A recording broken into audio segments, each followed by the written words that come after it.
Good morning, class 9th student. I hope you will be fine at your home. Today, 23rd July 2020 on Thursday. According to new timetable, today Hindi subject online class. So we attend lesson number 2 in Gad portion, Kshitij, title Lahasa ki Or, written by Rahul Sankratyayan. इससे पहले मैंने आपको lesson number 1 दो बैलों की कथा written by Munshi Premchand online माध्यम से ही विधिवत कंप्लीट कर दिया है। आज नेक्स्ट लेसन को ले रहा हूँ। सबसे पहले एक्सप्लेन करूँगा राहुल सांस्कृत्यायन का जीवन परिचय। देखिए, राहुल सांस्कृत्यायन अपने में एक विशिष्ट लेखक रहे हैं। उसका कारण यह है कि उन्होंने घुमक्कड़ी करके जगह जगह देश विदेश का भ्रमण करके उन्होंने अपने ज्ञान का वर्धन किया है। इसलिए उन्हें कई भाषाओं की जानकारी थी, देसी और विदेशी भाषाओं की जानकारी थी। उनके ज्ञान का इतना बड़ा भंडार हो गया। उनका मानना था कि जो व्यक्ति अधिक से अधिक घूमता है, भ्रमण करता है, एक स्थान से दूसरे स्थान पर जाता है, वहाँ के जनजीवन को भी जानता है, वहाँ की सामाजिकता को भी जानता है, वहाँ लोग बाग कैसे रहते हैं उसे भी जानता है, वहाँ के लोगों की मान्यताएं क्या हैं उन्हें भी जानता है, और उसे उस समाज के विषय में अधिक जानकारी हो जाती है, अधिक ज्ञान हो जाता है। तो उनका मानना था कि जो व्यक्ति, जो राइटर अधिक से अधिक जीवन में घूमेगा उसके ज्ञान का वर्धन उतना ही अधिक होगा। इसी आधार पर इन्होंने एक अपनी रचना भी लिखी है, घुमक्कड़ शास्त्र। इनकी बहुत प्रसिद्ध रचना है ये। घुमक्कड़ शास्त्र में उन्होंने अपने घूमने के अनुभव, घूमने के लाभ, उसके कितने बेनिफिट व्यक्ति को हैं उसके बारे में वर्णन किया है। जहाँ इनके जन्म का आप हेडिंग डालेंगे जीवन परिचय, तो राहुल सांस्कृत्यायन इनका नाम ये बाद में पड़ा है। इनका मूल नाम केदारनाथ पांडे था।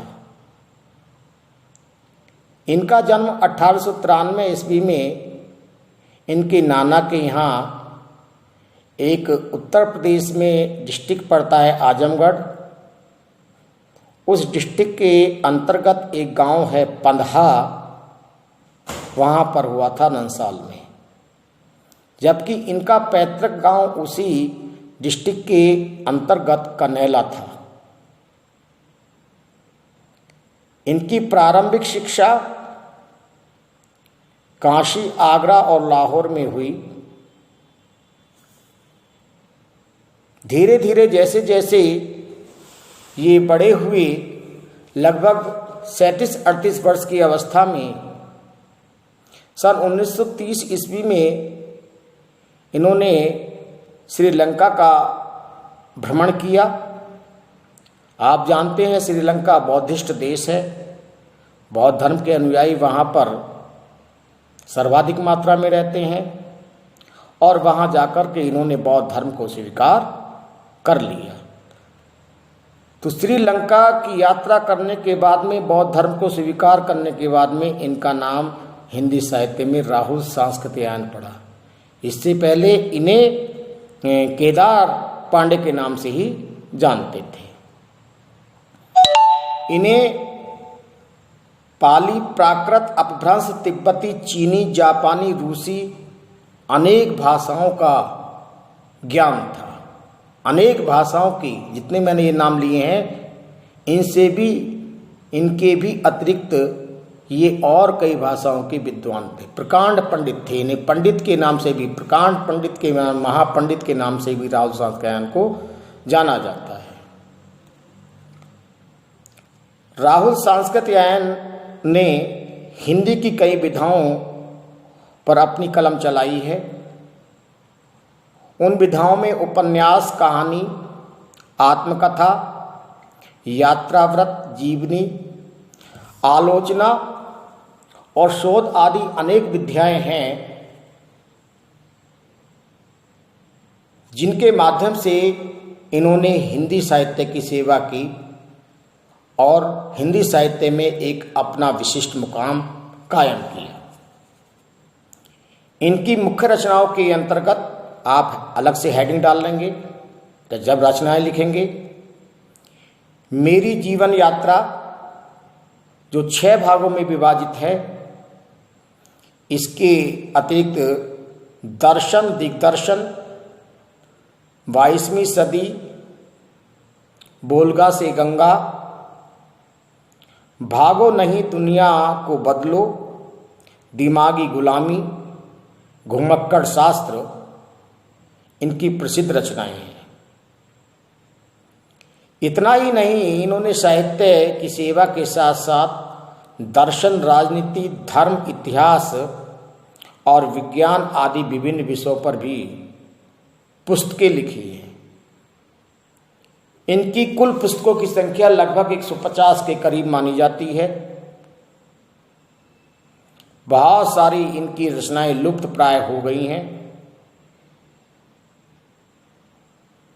और हिंदी साहित्य की सेवा करते करते सन 1963 ईस्वी में ये स्वर्ग सिधार गए। इनका देहावसान हो गया। आज राहुल सांस्कृत्यायन इस दुनिया में नहीं है, परंतु जब तक ये समाज कायम है, ये हमेशा विद्यार्थियों की, समाज के लोगों की यादों में जीवित रहेंगे। इन्हें बार बार सम्मान के साथ साथ शब्द रूपी श्रद्धांजलि अर्पित की जाती रहेगी जब जब इनका जिक्र आएगा। और यात्रा वृतांत जो विद्या है, उसमें उन्होंने विशिष्टता हासिल की है। अपने में ये अन्य थे, अनन्यतम।